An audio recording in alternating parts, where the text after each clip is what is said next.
శ్రీమాత్రే నమ. జయ గురు దత్తాత్రేయ నమ.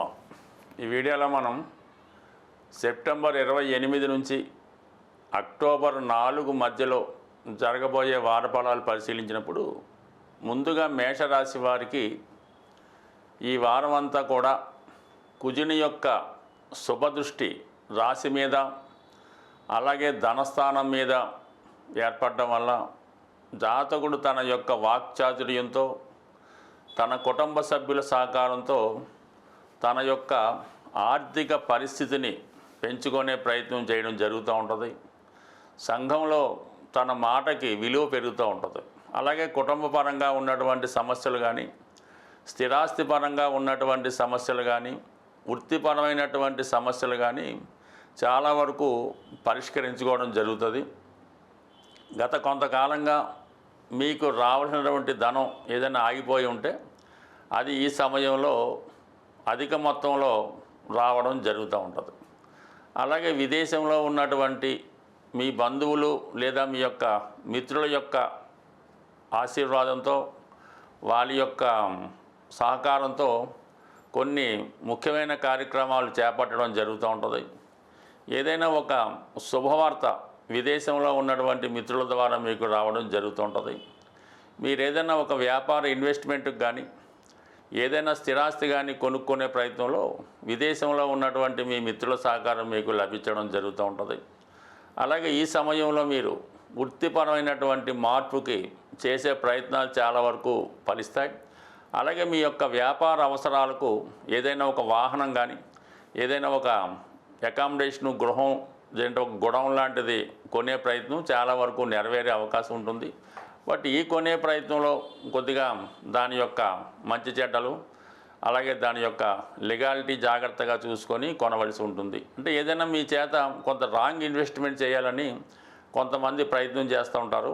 ఆ ప్రయత్నంలో మీరు మోసపోకుండా జాగ్రత్తగా గమనించుకోవడం మంచిది. అలాగే ముఖ్యంగా ఈ వారం అంతా కూడా శుక్రుడు ధన లాభాధిపతిగా అంటే ధన సప్తమాధిపతిగా ఉన్నటువంటి శుక్రుడు మరి పంచమ స్థానంలో కేతువుతో కలిసి ఉండడం వల్ల చాలా వరకు స్పెక్యులేషను, షేర్ మార్కెట్టు వేరే విధంగా కొంత ధన నష్టం జరిగే అవకాశం ఉంది. మీరు ప్రత్యక్షంగా కాకపోయినా మీ కుటుంబ సభ్యుల వల్ల కానీ మీ జీవిత భాగస్వామి వల్ల కానీ కొంత ఆర్థిక పరమైనటువంటి నష్టం జరిగే అవకాశం ఉంది.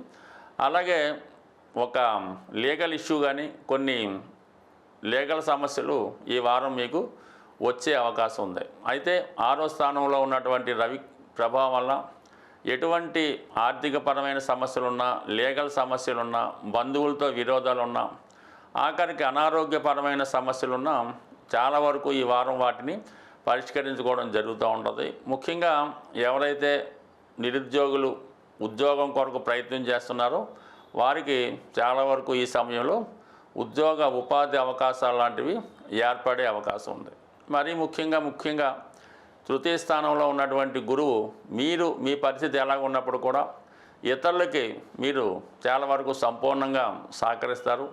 వారికి ఏవైనా జీవనోపాధి కల్పించడం కానీ, వారికి అయినా ఉద్యోగం చూపించి వాళ్ళకి ఒక దారి చూపించడం కానీ జరిగే అవకాశం ఉంది. అలాగే ఈ వారం అంతా కూడా మీరు ఎక్కువగా పుణ్య కార్యక్రమాల్లో పాల్గొనడం జరుగుతుంటుంది.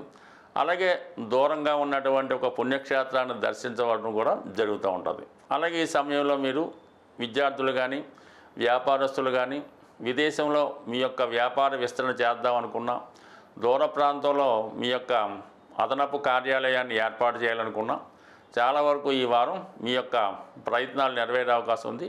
మీ యొక్క ప్రతి ప్రయత్నానికి కూడా అటు భగవంతుని సంకల్పం ఉంటుంది. అలాగే మీ యొక్క కుటుంబ సభ్యుల సహకారం కూడా సంపూర్ణంగా రావడం జరుగుతూ ఉంటుంది. బట్ ఏదైనా ఒక కొత్త విషయాన్ని ప్రారంభించే ముందు, అలాగే మీరు ఏదైనా ఉద్యోగం మారాలనుకున్నా, కొత్తగా వ్యాపారం చేద్దామనుకున్నా 1-2 సార్లు ఆలోచించి నిర్ణయం తీసుకోవడం మంచిది. ఎందుకంటే పంచమంలో ఉన్నటువంటి కేతువు కొంత కన్ఫ్యూజ్ చేస్తూ ఉంటాడు.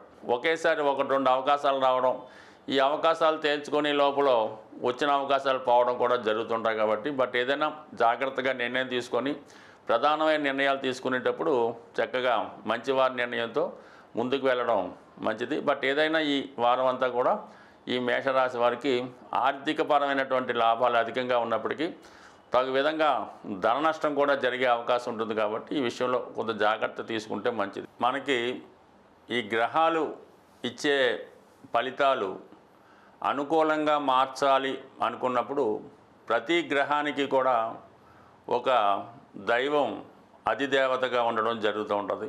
అందువల్ల మనం ఆ గ్రహాలు ఇచ్చే సమస్యల నుంచి బయటపడాలంటే ఆ గ్రహానికి సంబంధించినటువంటి అధిదేవతని పూజ చేసుకోవడం వల్ల కానీ, స్తోత్రం చేయడం వల్ల కానీ, దానాల వల్ల కానీ మన సమస్యని మనం పరిష్కరించుకోవచ్చు. ముఖ్యంగా ఏ గ్రహం మనకి శుభ ఫలితాలు ఇవ్వాలన్నా కూడా సూర్య భగవానుడి యొక్క అనుగ్రహం తప్పనిసరిగా ఉండాలి. అందుకనే ప్రతిరోజు సూర్య నమస్కారం చేసుకోవడం వల్ల, సూర్య భగవానుడికి ఇష్టమైనటువంటి గోధుమలు గోవుకి పెట్టడం వల్ల సూర్య భగవానుడు అనుగ్రహం రావడం జరుగుతూ ఉంటుంది. అలాగే చంద్రగ్రహం అనుగ్రహం కావాలంటే తల్లిగారి యొక్క దీవెనలు తీసుకోవలసి ఉంటుంది. ఏదైనా ఒక ఆలయంలో శుభ్రమైనటువంటి బియ్యాన్ని ఆ గుడిలో డొనేట్ చేయడం వల్ల, అంటే 1 కేజీ 2 కేజీలు కాకుండా సుమారు ఒక 20 కేజీలు ఎవరికన్నా ఇవ్వడం వల్ల చంద్రగ్రహం అనుగ్రహం కలుగుతుంది. చంద్రుడు అధిదేవత అయినటువంటి పార్వతీ అమ్మవారిని ఆరాధించడం వల్ల, గౌరీదేవిని పూజించుకోవడం వల్ల చంద్రగ్రహ అనుగ్రహంతో తొందరగా వివాహం జరిగే అవకాశం ఉంటుంది. ఇక కుజగ్రహ అనుగ్రహం కావాలంటే సుబ్రహ్మణ్య స్వామిని పూజించవలసి ఉంటుంది, కందులు దానం చేయవలసి ఉంటుంది. ప్రతి మంగళవారం సుబ్రహ్మణ్య స్వామిని పూజించి ఆరాధించడం వల్ల వివాహంలో ఉన్నటువంటి సమస్యలు, ఆర్థికపరమైన సమస్యలు తొలగే అవకాశం ఉంటుంది. ఇక విద్యా సంబంధించిన విషయాల్లో, వ్యాపార సంబంధించిన విషయాల్లో బుధగ్రహ అనుగ్రహం కోసం విష్ణుమూర్తిని పూజించవలసి ఉంటుంది. విష్ణు సహస్రనామ పారాయణ వల్ల, విఘ్నేశ్వరుని గరికతో అర్చన చేయడం వల్ల కంప్లీట్గా బుధగ్రహ అనుగ్రహంతో విద్యార్థులు ఉన్నత స్థాయి ర్యాంకు సాధించవచ్చు. ఇక గురువు యొక్క అనుగ్రహం, అటు సంతానం కావాలన్నా ధనం కావాలన్నా గురుగ్రహ అనుగ్రహం కోసం దక్షిణామూర్తి అంటే శివుని యొక్క ఆరాధన చేయడం, శివుడికి ఆవు పాలతో అభిషేకం చేయించడం వల్ల కంప్లీట్గా మీకు గురుగ్రహ అనుగ్రహం లభిస్తూ ఉంటుంది. ఇక శుక్రగ్రహ అనుగ్రహం కావాలంటే లక్ష్మీ అమ్మవారిని పూజించడం, కనకదార స్తోత్రాన్ని పారాయణ చేయడం, భార్యని తగు విధంగా గౌరవిస్తూ ఆవిడికి గౌరవప్రదంగా చూసుకోవడం వల్ల, అలాగే మీ యొక్క ఆడపడుచులు కానీ తల్లిగా అంటే ముఖ్యంగా స్త్రీలను గౌరవించడం వల్ల శుక్రగ్రహ అనుగ్రహం సంపూర్ణంగా లభిస్తుంది. శుక్రగ్రహం అనుగ్రహం ఉంటేనే జాతకుడి జీవితంలో సుఖ సంతోషాలు పొందగలరు. కామన్గా శుక్రవారం రోజు అమ్మవారిని ఆరాధించడం వల్ల శుక్రగ్రహ అనుగ్రహం లభిస్తుంది. ఇక శని భగవానుడి అనుగ్రహం కోసం శివుణ్ణి కంప్లీట్గా పూజ చేయవలసి ఉంది.